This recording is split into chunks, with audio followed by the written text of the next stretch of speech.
Hey guys, welcome back to my channel P Investment. My name is CA Pankaj Singh. So today we are going to discuss the BLS International stock. ये stock मैंने 2 दिन पहले predict किया था. So if you can see, this is my new channel and this was my first video. I posted this on Instagram as well on the same channel ID, and then I posted here as well. So that day I predicted that it is holding a really good support.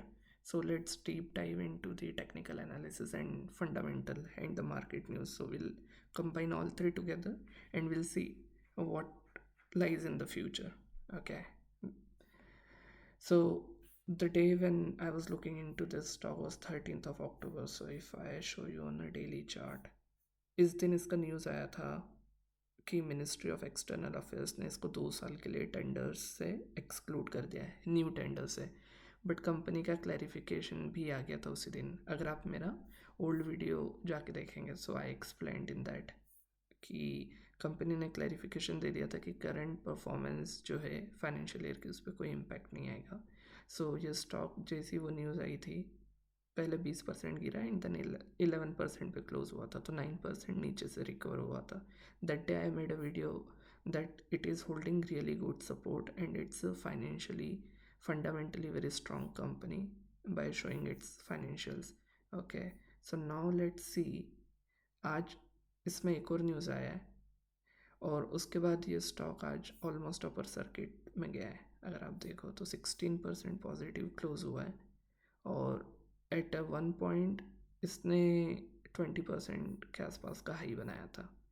So if I see on a weekly basis, अगर किसी भी stock को investment के लिए hold करना है, so the best thing to see it on a weekly time frame. So my setup is very simple. आप setup को जितना सिंपल रखोगे उतना अच्छा होगा. 2 में है मेरे पास, एक 20 days एक्सपोनेंशियल और एक 10 days. सो जब भी छोटा एक्सपोनेंशियल एवरेज बड़े एक्सपोनेंशियल एवरेज को काटता है, स्ट्रॉन्ग मोमेंटम पकड़ता है. जैसे आप यहाँ पे देखो 2023 में जब इसने क्रॉस किया तो उसके बाद इसने मोमेंटम पकड़ा था. Okay, so if I see here, ये जो इसका लो बनाया था ये 277, यहाँ पे इसके पास सपोर्ट था. और अगर डेली टाइम फ्रेम पे देखेंगे तो 289 का एक सपोर्ट था और उसके बाद 276 का सपोर्ट था. If I show you here, so जब इसने डेली टाइम फ्रेम पे, जब मैं आपको बताऊँ यहाँ पे, सो यहाँ पे इसने सपोर्ट लिया था पहला जो था आपका 289, यहाँ पे 289 284, और इसका दूसरा सपोर्ट यहाँ पे 278 पे. So if you see here, यहीं से इसने 2 बार रिवर्सल लिया है, एक 13 अक्टूबर को और आज 16 अक्टूबर को. So there are 2 ways to predict it. What was my analysis? RSI oversold zone में जा चुका था और सपोर्ट इसने 2023 के लेवल पे लिया था. So this was a make or break zone जहाँ पे इसने अभी सपोर्ट लिया है. Now the second thing to analyse this stock कि अभी इसमें और डाउनफॉल बाकी नहीं है, the volume. Okay, so if I see the volume here, आज की डेट पे जो इसमें वॉल्यूम आया वो 9.5 मिलियन का है. अगर आप इसकी हिस्ट्री में देखेंगे इतना वॉल्यूम इसमें कभी नहीं आया है. इट मीन्स किसी इंस्टीट्यूशनल इन्वेस्टर ने ब्लॉक डील करी है, बड़ा इन्वेस्टमेंट किया है. क्योंकि जो आज की न्यूज़ है वो उससे भी बड़ी न्यूज़ है. पहले ये 2 साल के लिए बैन हुआ था न्यू टेंडर्स के लिए, लेकिन जो अभी न्यूज़ आई है, मिनिस्ट्री ऑफ एक्सटर्नल अफेयर्स ने इसको 3 साल का कॉन्ट्रैक्ट दिया है चाइना के लिए, which is really good news. Modi और चाइनीज़ प्रेसिडेंट का जो टाई अप हुआ है, जो इंडिया चाइना का एग्रीमेंट हुआ है कि अब से इनके बीच में डायरेक्ट फ्लाइट चलेगी एंड उसका डायरेक्ट बेनिफिट इनको मिला है. सो आने वाले 3 साल में इनका प्रॉफिट ग्रोथ और ज़्यादा बढ़ेगा. इसी वजह से आज इसमें 20% का अप है. सो क्या ये स्टॉक यहाँ से ऊपर जाएगा? सो पहले हम टेक्निकल देख लेते हैं, फिर हम इसका फंडामेंटल देखेंगे. ओके, सो टेक्निकल, जब ऐसा आई सेड कि छोटा एवरेज बड़े एवरेज को काटे वहाँ से बनता है. सो अगर इन्वेस्टिंग पॉइंट ऑफ व्यू से देखें तो इसमें अभी भी मोमेंटम नहीं आया है, क्योंकि ये जो रेड वाला है ये छोटा एवरेज है. जो अभी भी नीचे है as you can see. Even though volume बहुत हाई है, ये 9.5 मिलियन का वॉल्यूम, इतना बड़ा वॉल्यूम तो इसकी पूरी लाइफ में नहीं आया है। लास्ट टाइम जो सबसे बड़ा वॉल्यूम आया था बाइंग वॉल्यूम, वो 2022 में आया था 6.29 मिलियन का, और उसके बाद अब आया। सो हाँ, डेफिनेटली स्टॉक ने मोमेंटम पकड़ा है, बट अभी भी सेफ जोन में नहीं आया है। लेकिन यहाँ पे ये वीकली बेसिस का है, लेकिन अगर मैं इसको आवरली चार्ट पे करूँ, अगर किसी को स्विंग ट्रेड करना है, सो स्विंग ट्रेड में आज इसने क्रॉस किया है as you can see here 16 अक्टूबर को। सो इट मीन्स अगर अब ये यहाँ पे सपोर्ट लेता है 305 पे और सपोर्ट होल्ड करता है, देन यहाँ से ये अच्छा अप मूव दिखा सकता है। और ये अच्छा अप मूव कहाँ तक, यहाँ तक 366। सो पहले ये यहाँ पे अगर 325 वाला लेवल क्रॉस करें तो फिर उसके बाद ये 340 तक जा सकता है। But I am purely looking at from the investment point of view.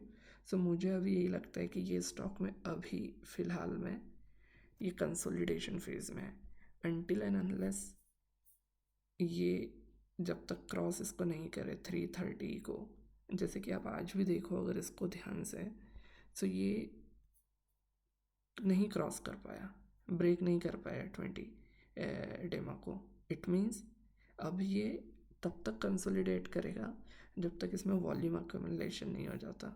और दूसरा, इसको नज़र में इसलिए रखना चाहिए क्योंकि इसका RSI कभी भी इतना लो नहीं गया है।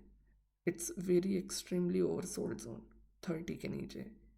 In the history of this stock इतना नीचे कभी नहीं गया है 2020 के बाद से लेके अभी तक, और ये ओवरसोल्ड जोन है। सो आई वुड सजेस्ट, अगर इन्वेस्टमेंट पॉइंट ऑफ व्यू से देख रहे हैं तो अभी it's not a right time to buy, क्योंकि माइट भी ये यहाँ तक आएगा 348 तक और फिर रिवर्स ले लेगा। डेली बेसिस पे तो आज ही इसने रिवर्स भी ले लिया है 20% ऊपर जाने के बाद, तो माइट भी ये फिर से नीचे आएगा। हाँ, आवरली बेसिस में एज आई सेड कि 325 से 338 तक का एक मोमेंट आपको इसमें आप कैच कर सकते हो। Okay, so this is technical analysis. अब जिन लोगों को इसमें फाइनेंशियल फंडामेंटली देख के इन्वेस्ट करना है उनके लिए क्या है, सो फंडामेंटल के लिए स्क्रीनर यूज़ करो, बेस्ट है। यहाँ पे जो मैंने देखा था कि if I compare it on a P chart, that's the best way to check the financial health. अगर मैं इसको पिछले 5 साल के एनालिसिस पे देखूँ, सो लास्ट टाइम इसने 24 का P, which is the lowest in last 5 years.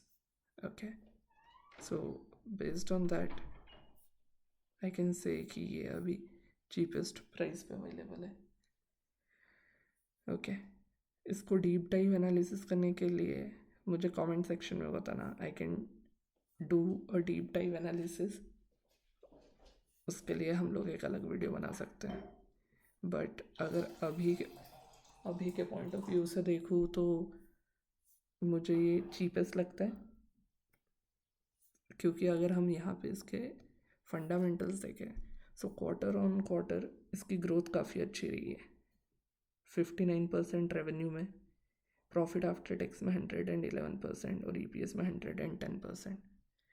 Because ये मोनोपोली है, तो अभी जब तक इसमें कोई और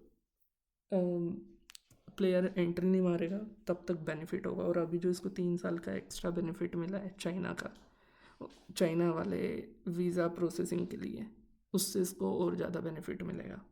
मोनोपोली है, दूसरा ये एसेट लाइट मॉडल बिजनेस है। इट मीन्स इनका सिर्फ सॉफ्टवेयर होता है और ट्रेनिंग मॉड्यूल्स होते हैं, बट ये किसी भी कंट्री में खुद का इन्वेस्टमेंट नहीं करते हैं। सो बेसिकली इनका इन्वेस्टमेंट कम है और सर्विस फ़ी से अच्छा रेवेन्यू जनरेशन होता है, इसलिए इनका प्रॉफिट आफ्टर टैक्स काफ़ी अच्छा है। अभी यहाँ पे ये न्यूज़ है, लेट्स सी अब कितने दिन इसका पॉजिटिव इम्पैक्ट दिखता है। But as I said, for the investment point of view, wait and watch. जब ये क्रॉस करेगा I will make another video, but from the trading point of view it's good time you can take one risk and can enter for 338. Okay, let me know if you want me to make another video on any other stock, so I'll do research, technical, fundamental, and will analyze the news as well. uh, in my eyes there is one sector which I am giving you the hint is PSU bank. आने वाले एक साल में PSU bank बहुत अच्छा करेंगे. और if you want me to make any video on any of the bank, just drop a comment and please subscribe to my channel. I need your support, guys. Thank you. Jai Hind, Jai Bharat.